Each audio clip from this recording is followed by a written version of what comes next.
Hoje vai ter tarefa no caderno? No. Ó, boa tarde mais uma vez, 31 de maio, hoje é o último dia do mês de maio. Vocês têm irmãos? Eu Eu não. tenho. Eu tenho. Eu tenho. Bom, quem tem irmão ou irmã, pode dar um abraço no seu irmão, na sua irmã, porque hoje é dia do irmão. Ok? Botei meu irmão para me ajudar nas coisas. Muito bem, os irmãos têm que se ajudar mesmo. Ó, semana passada nós... O professor, ele tá quase do meu tamanho. Hum, Peraí que eu vou lhe mostrar aí. Ó. sim. Oi? Mas ele é mais novo que você, né? É, ele tem só 7 anos. Sim. Cadê? Quando aparecer aí, me digam, tá?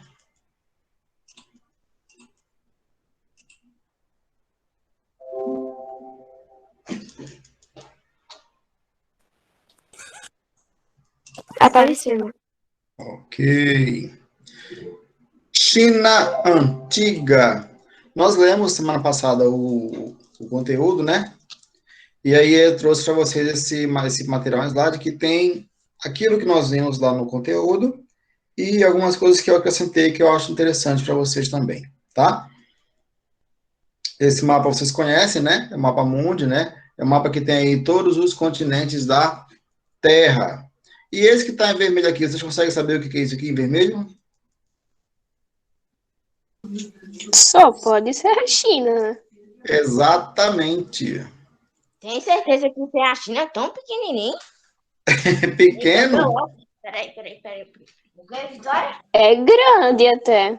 enorme, minha gente. Eu comprado agora. Se você tiver a imaginação bem fértil, parece um cachorro. Cachorro. Se você tiver a imaginação bem fértil. Olhando, aqui é a cabeça dele, né, no caso? Aqui seria a cabeça. Lembra mesmo. Lembra um cachorrinho. Com um rabo bem gordo. Um rabinho. Exatamente. Professor, olha os cachorros que aqui tem em casa. Peraí.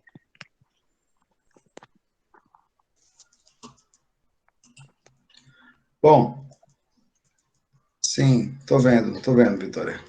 Ainda tem mais 3 gatos. A Maria é muito animal para uma casa só. Pessoal, Eu só tenho um gatinho.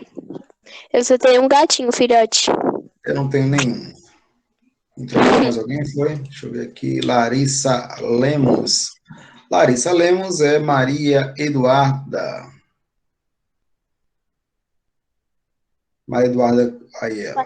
Chegou. Professor, um é Todd e outro é Laila. Eles são irmãos também. Pessoal, então a China fica na Ásia, tá? Onde está vermelho aqui é justamente o território chinês. Perto, por exemplo, do Japão aqui, que é essa ilha, tá? Da Coreia do Sul e do Norte também. Perto da Índia, Mianmar, tem vários países aqui que ela é bem próxima, ok? A China hoje é uma das maiores potências do mundo, tá? E é o país mais populoso. 1,4 bilhão de pessoas, aproximadamente 1/5 da população mundial. 1/5 da população mundial. Quanto é que dá isso? Vamos imaginar que a cada 10 pessoas que existam no mundo, 2 são chinesas. Já imaginou? A cada 10 pessoas, 2 são chinesas. E as outras 8? Aí divide para todos os outros países do mundo. Gente, é muita gente. Não é muita gente. Tá? É por isso que lá, inclusive, existe uma política de controle de natalidade. Cada casal só pode ter no máximo um filho. Tá? Justamente para evitar que se aumente muito a população. Aumente mais do que já é, né? Para ter 2 filhos, você precisa ter uma autorização e tal. Inclusive, estão estudando permitir que se tenham 3 filhos agora. Seu imenso território faz fronteira com 14 países. Vejam como é grande, 14 países. Afeganistão, Butão, Cazaquistão, Índia, Laos, Mianmar, Mongólia, Nepal, o Paquistão, Quirguistão, Rússia, Tajiquistão e Vietnã, formando assim a maior fronteira terrestre do mundo, com mais de 22 mil quilômetros. É muito grande, não é pouco grande não, é muito grande. Ó, China pré-histórica, a chegada dos primeiros grupos humanos na China antiga ocorreu entre 7 e 5 mil anos antes de Cristo. Esses grupos desenvolveram suas sociedades nas proximidades dos rios Huanghu, que é o rio amarelo, e o rio Yangtze, que é o rio azul, onde cultivavam arroz e paisson, que é uma espécie de cereal. Olha aqui no mapa, pessoal. Esse rio de cima, ó, é o Huanghu, né, que é o rio amarelo, ok? E o de baixo é o rio Yangtze, que é o rio azul, tá certo? Qual é o maior? O maior é o azul, mas o mais importante é o amarelo, ok? Ok. As sociedades, elas vão se desenvolver nas margens do rio, igual foi com os mesopotâmicos que vocês viram, né? Mesopotâmia é o quê? Terra entre rios. Quais eram os dois rios da Mesopotâmia? Quais eram os dois rios da Mesopotâmia? Rio Eufrates Isso, e deixa eu lembrar. Rio Eufrates e Rio... Eufrates e... Viu? Qual rio? Teve alguém aí que falou Nilo. Não, Nilo é no Egito. É. Não é o Egito, não. Não, é outro rio. Rio Eufrates. Rio Tigre, pessoal. Rio Tigre. É mesmo. Ok? Rio Tigre e Rio Eufrates. É. Certo? Então, você vai ter grandes sociedades que nós estudamos já, que se formaram próximo, nas margens do Tigre e do Eufrates. Nós vamos ter a sociedade egípcia, que se formou aí nas margens do rio Nilo, tá? Então, onde houver um grande rio, nesse período da antiguidade, é batata que vai ter lá uma sociedade, tá certo? E o Bom, povo persa, né? os persas também. No caso dos persas, eles vão usar... É outro rio, esqueci o nome dele agora. Eu também. Esqueci. Ó, então, no caso dos egípcios, eles vão criar, né, vão formar suas sociedades nas margens do rio amarelo, que é esse de cima, e do rio azul, que é esse de baixo. Ok? Assim como outras civilizações da antiguidade, a utilização dos rios foi importante para o desenvolvimento de atividades agrícolas. Bom, por volta de 5 mil anos, já existiam grandes cidades nessas regiões, bem como estados centralizados e sistemas de escrita, tá? Então, eles não esperaram para pegar os sistemas de escrita lá da Europa, né? E da Ásia Menor e tal, ou como os fenícios, né? Quem foi que criou o alfabeto que nós utilizamos hoje? Os fenícios. Inventaram aí, criaram 22 consoantes. Depois vieram os gregos e colocaram mais 5 vogais. Aí os chineses pegaram esse alfabeto? Não, eles criaram o próprio sistema deles. É por isso que o deles é tão diferente do nosso, tá? A China e a Índia antigas são muito diferentes da China e Índia atuais, em termos de território, população e organização social. Porém, as culturas dos povos que viveram nesses lugares por tantos milênios ainda estão presentes. Os domínios da antiga civilização chinesa variaram ao longo do tempo, mas sempre ocupando uma extensão menor do que é o atual território da China, tá? Então, esse território que vocês veem aqui, ele não é, ou nunca foi, na China antiga, todo o território da China. Sempre foi menor. Eita, Eduardo, era mesmo, era para começar a aula com isso hoje, né? Vamos fazer o seguinte, amanhã a gente termina isso, tá certo? Me lembrem, por favor. Tá. Amanhã, 1 da tarde, nós temos aula.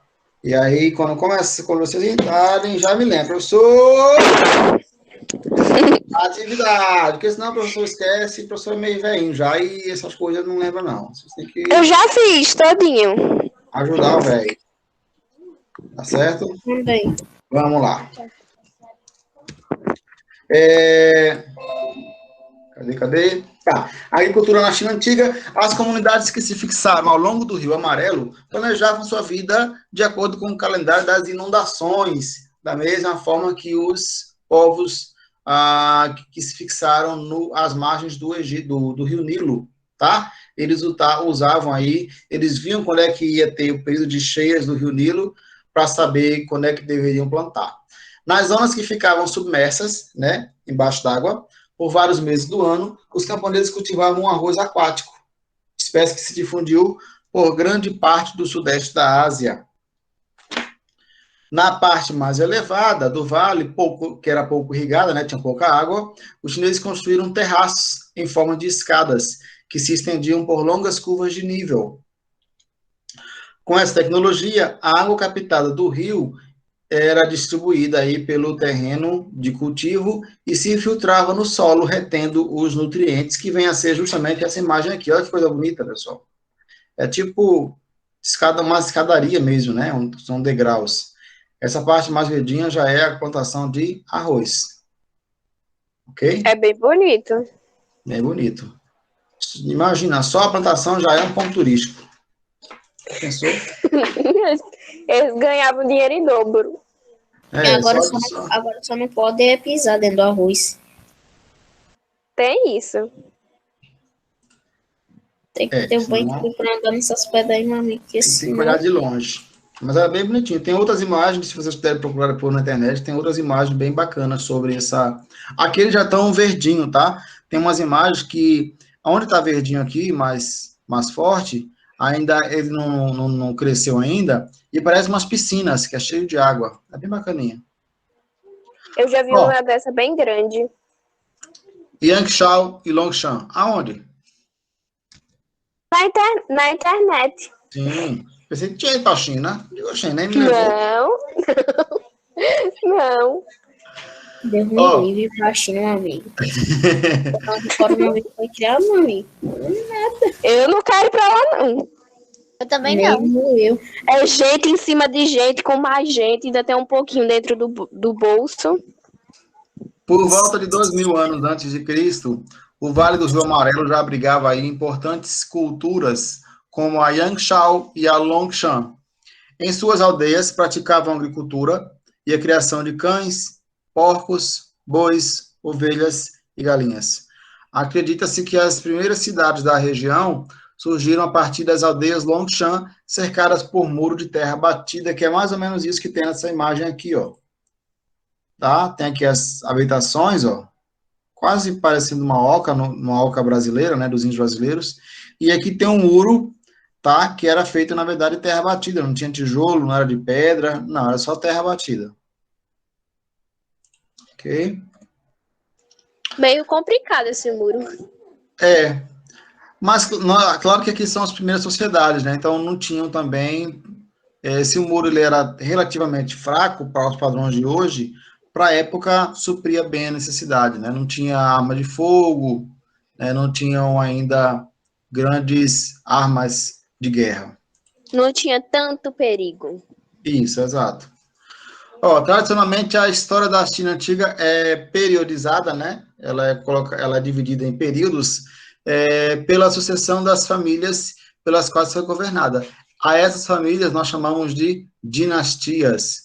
Por volta de 1750 a.C., iniciou-se a dinastia Shang, a primeira com registros escritos, ou seja, houveram outras dinastias, mas a Shang é a primeira que deixou registrado lá que ela realmente existiu, as formas como eles governavam, os costumes e por aí vai. Final do século XII, o Zhou, povo originário do Oeste, derrotou o Shang e inauguraram uma nova dinastia. A partir do século VIII, vai se iniciar aí um processo de fragmentação política. E aí eu pergunto, o que é fragmentação, pessoal? Alguém aí sabe me dizer? Eu não sei, não. Nem eu. O que seria? Fragmentação é quando ocorre um processo de desintegração. Uma coisa que era unida, ela começa a ficar separada, tá? Em Então, vários aqui eu pedacinhos. em vários pedaços, exato. Aqui está tudo unido. Quando eu vou fragmentar os meus dedos, eu começo a separar os meus dedos, a espalhar. Ok? Então, o que era um império, né, uma dinastia, ela começa a se fragmentar, ou seja, a se dividir. Então, gradualmente, os governadores vão perder o poder, né? Os donos das terras tornaram-se cada vez mais fortes, passaram a exercer forte influência sobre os seus domínios, formando aí centenas de pequenos reinos. Então, onde existia um único reino, com a fragmentação, cada dedinho meu aqui vai ser um reino diferente. Cada um com uma autoridade diferente, cada um com um sistema de pesos e medidas diferentes, cada um com leis diferentes. Ok? Tipo, professor, tipo, Oi. Brasil, Portugal, Europa, Espanha e Estados Unidos. Cada um país diferente, né? Não tem... não é mais... Um não manda no outro, digamos assim. Mas eles falavam a mesma língua? Mesma língua, mesmos costumes, mas Sim. leis diferentes. Só isso que mudou, né? Isso, exato. Então, por exemplo, quando um reino tomava uma decisão, essa decisão aqui não valia para os outros. Era usada só nesse reino. Esse reino tomava essa decisão, só valia para cá, não valia para os outros. Por aí vai. Aí Tipo- eu acho que se formou os Ei, países. Oi. Professor, tipo, se os Estados Unidos resolvesse tomasse uma decisão de, por exemplo, não andei mais nas ruas à noite, não andei de manhã, essas coisas de tarde, aí ia ser só uma decisão para os Estados Unidos e não para os outros países, como Portugal. Exatamente, só valia para lá. Não vale para o México, não vale para o Brasil, não vale para a Inglaterra, só vale para os Estados Unidos. Ok? Vamos lá. Então, por volta de 220 a.C. ainda, esse período de fragmentação, né, de separação, ele vai chegar ao fim. Por que chega ao fim? Porque vai vencer aí Qin Shi Huang, ou Qin Shi Huangdi, que é do reino de Qin, ou Qin, tá? O Qin, ele vai anexar os territórios, tá? Dos outros reinos, e vai ser proclamado imperador dos chineses. Inclusive, é do nome dele que vem a palavra China, tá? China. China vem de Xin, ou Qin. Ok? Acabou, foi meu feio, amigo. E professor, Ele é bem feinho, né? feio não, feio mesmo. É feio em pessoa. Deixa o cara, rapaz. Mas é feio mesmo. Pelo menos tá bem arrumado, todo colorido aí, ó.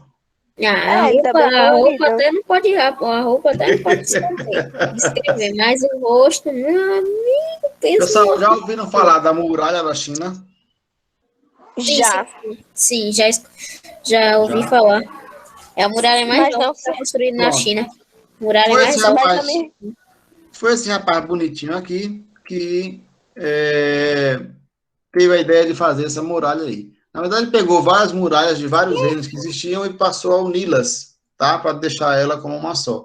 A muralha da China, a grande muralha da China, ela tem aí 21.196 quilômetros de comprimento. 8 metros de largura, de altura e 4 metros de largura. É o quê? Professor, Oi. isso é mais ou menos uns 24 dias de viagem, de dia e noite, sem dormir. 24 De carro, dias né? por aí. 24 dias por aí. De carro, né? A pé. Não dá não. A pé até que não dá. Não. Até mais Ó, é mais 21 mil 100. quilômetros, se você não faz 21 mil quilômetros, em 24 dias, vai dar quase 1.000 quilômetros por dia. Não faz não, a pé. É muito longe. Agora a pé seriam mais de 100 dias. É muito tempo. Toda essa muralha. Ó, a muralha da China, ela é considerada aí uma das 7 maravilhas do mundo moderno e por isso é uma das principais atrações turísticas da China, recebendo aí mais de 4 milhões de turistas por ano, tá certo? Por ano. Eu mesmo só não fui ainda porque não tenho dinheiro, porque se tipo tivesse, eu ia. Seria bom, né? Cai esses butiá no bolso, meu amigo. Se cai esses butiá no bolso, aí eu poderia ir para a China. Ó, ela foi construída para consolidar o império de Qin Shi Huang. Antes dele, os estados chineses tinham cada qual a sua muralha. Então, na verdade, ele acabou que uniu essas muralhas, né? Ele não fez uma muralha nova. Ele uniu as muralhas entre os reinos, tá? Demorou aí algumas dinastias para ser terminada, tá? Começa em 1046 antes de Cristo e vai até 1654, já depois de Cristo. Então vejam que ela ficou em construção até recentemente, né? Ela tinha como objetivo proteger o país dos invasores e também ocupar homens desordeiros e soldados que, com o fim das guerras, ficavam sem trabalho. Então, acabar que ela tinha até uma função social, né? Homens desordeiros, proteger o país dos invasores, proteger os soldados que ficavam sem trabalho, né?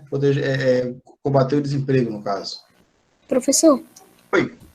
Mas a muralha não impede um ataque aéreo? Não. Mas a muralha ela foi feita num momento que não tinha ainda o avião, né? Tudo bem, Maria Eduarda, sem problema. Bom, quando Qin Shi Huang morreu, ele foi enterrado na companhia de um exército de soldados de terracota. Já ouviram falar disso? Soldados de terracota? Terracota, que eu saiba, é uma cor. Uma cor, é? Como é essa cor? Como é essa cor? É tipo um rosinha. Rosinha? Só que é bem mais claro. Bom, eles tinham a tarefa de cuidar do seu soberano na vida após a morte, que é um conceito aí enraizado da cultura espiritual dos chineses. Pessoal, são mais de 8.000 imagens de soldados e cavalos em tamanho natural. Ok? Tamanho natural. Estima-se que demoraram aí mais de 30 anos para construir esse negócio, tá? Para fazer essas imagens. Apesar de serem 8.000 imagens, só foi descoberto em 1934, já bem recente, ok? As imagens estão posicionadas em rigorosa posição militar, um reflexo claro do poder e do comando imperiais. Olha aqui, pessoal. Isso aqui é a imagem real, tá? O tamanho real da pessoa. Que isso? Tudo isso para guardar um homem, um espírito, no caso, né? Aqui, ó, tem cavalos também, ó. Tudo que foi visto naquele dia foi feito nessa imagem. Tudo que aconteceu, por exemplo, tudo que aconteceu naquele dia no enterro do imperador. Do imperador? Estava tudo aí. Os soldados. Não. Esses soldados foram criados para protegê-lo na vida após a morte. Já depois da morte dele. Sério? Note que hoje, não sei se dá para ver aqui, ó, na parte mais em cima, você vê que tem uma estrutura aqui, né? Como se fosse uma cobertura. Tem. Pronto, tipo um ginásio, né? Pronto, para que isso? Quando isso aqui foi descoberto, eles isolaram a área para evitar que a chuva e o sol danificassem aí essas peças. Então, hoje ela fica dentro de um espaço fechado em que as pessoas podem tanto apreciar, no caso de turistas, quanto estudar, no caso de pesquisadores. O senhor queria ir aí? Claro, só me falta meu dinheiro. Só o glamour do dinheiro. Glamour tem, só me falta meu dinheiro. Ai. Só lhe falta ficar aí um butiá no bolso. A muralha. Olha, pessoal, a muralha. É grande. Grande. Dá pra passar por cima, ó. Ui. Sim, é. Você não consegue ver da Lua, mas você consegue ver da órbita da Terra. Tá? Então, é bem, bem grande.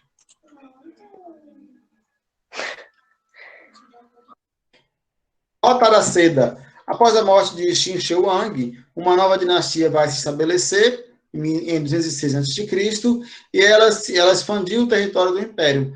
Para controlar esses vastos domínios e reforçar a autoridade estatal, né, do Estado, os imperadores dessa nova dinastia, conhecida como Han, eles expandiram o exército e impuseram um sistema unificado de pesos e medidas. Foi nesse período que se estabeleceu a Rota da Seda. O que é Rota da Seda? Era a principal via comercial entre a China e o Ocidente.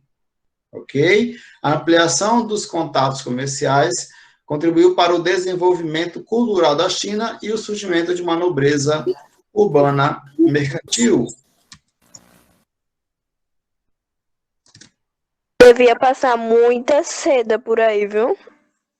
Olha, aqui é a rota. Ó. Começava aqui na China e ela chegava até a Europa, praticamente, né? Aqui é a... Tá vendo aqui? Não sei se dá para ver. Tem duas linhas azuis aqui, ó, que é justamente o Rio Tigre e o Rio Eufrates, ok? Mesopotâmia. E é longe. É bem longe, é bem longe.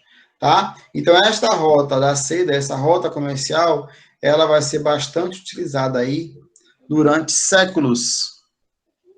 Séculos. Professor, tem gente perguntando que horas a aula acaba.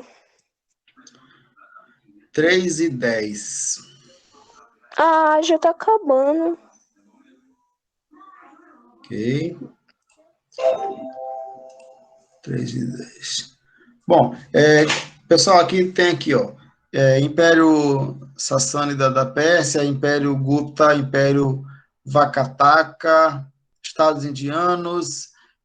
Hoje, tudo isso aqui são países diferentes, tá? Aqui onde termina, por exemplo, já é próximo da Turquia,